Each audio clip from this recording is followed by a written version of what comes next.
तो बच्चों आज हम देखने वाले हैं ईथरों का विरेचन। क्लास 12 केमिस्ट्री का जो चैप्टर आपका चल रहा है एल्कोहल फिनाइल ईथर, उस चैप्टर से ये टॉपिक लिया गया है। इंपॉर्टेंट टॉपिक है, आपके एग्जाम में कभी कभी 2 से 3 नंबर में पूछ दिया जाता है, कभी कभी 5 नंबर में आ जाता है। तब आपको 2 पॉइंट लिख देने हैं, वैसे तो 3 नंबर में आपको 1 ही पॉइंट लिखना है। दूसरा पॉइंट हम आपको कल करा देंगे, इसमें एक नेम रिएक्शन आता है जो कि इसके दूसरे पॉइंट में आता है। पिछले वीडियो में हमने रायमार्टिमर नेम रिएक्शन देखी थी, अगर आपने नहीं देखी तो जाकर देख सकते हैं। इस वीडियो में हम ईथरों पर विरेचन देखने वाले हैं, जिसमें एल्कोहल के निर्जलन द्वारा ईथर का विरेचन करेंगे। ठीक, तो एल्कोहलों के निर्जलन द्वारा जब आपसे ईथर का विरेचन पूछे तो आपको ये करना है। अगर ईथरों का विरेचन पूछ दे तो आपको ये करना, एक पॉइंट हम आपको कल कराएंगे वो करना होगा। ठीक, तो सबसे पहले एल्कोहलों के निर्जलन द्वारा जो ईथर का विरेचन होता है वो हम आज देख लेते हैं। तो इसमें आपको लिखना होगा, सबसे पहले तो आपको रिएक्शन तैयार होनी चाहिए और रिएक्शन के माध्यम से आप पूरा लिख सकते हैं।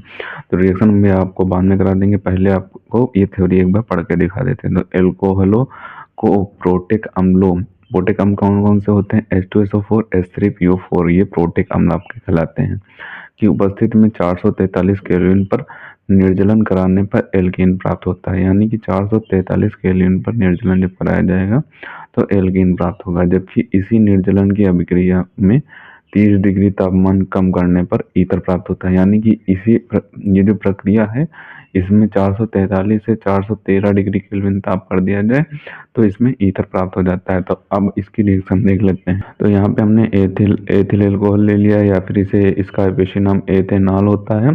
तो एथिल एल्कोहल ले लिया है हमने यहाँ पे, और यहाँ पे प्रोटिक अम्ल की उपस्थिति में हमने क्रिया कराई 443 केल्विन ताप पर।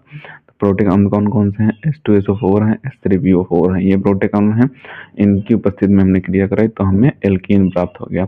और यहाँ पे जब इसका तापमान कम कर दिया जाएगा, इसी रिएक्शन में जब इसका तापमान कम कर दिया जाएगा तो यहाँ पे हमें ईथर भी प्राप्त हो जाता है। तो एल्कीन ये कैसे रहता है? जैसे यहाँ पे यहाँ पे वो लगे हुए, 2 बॉन्ड लगे हुए तो वो ईन हो जाएगा, 3 बॉन्ड लगे हुए तो आयन हो जाएगा। अगर यहाँ पे सिंगल बॉन्ड लगा होता है तो इसे एल्केन बोलते हैं।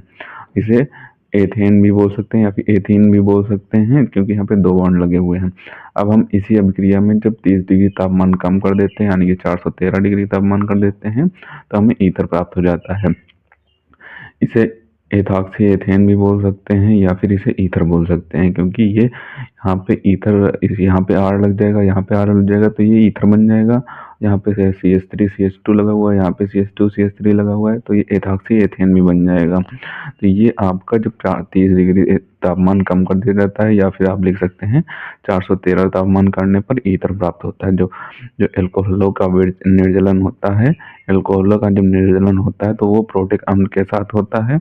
वहाँ पे जब तापमान कम किया जाएगा तो ईथर प्राप्त हो जाएगा, और तापमान बढ़ाने पर 30 डिग्री तापमान बढ़ाने पर 443 केल्विन ताप करने पर एल्कीन प्राप्त होता है।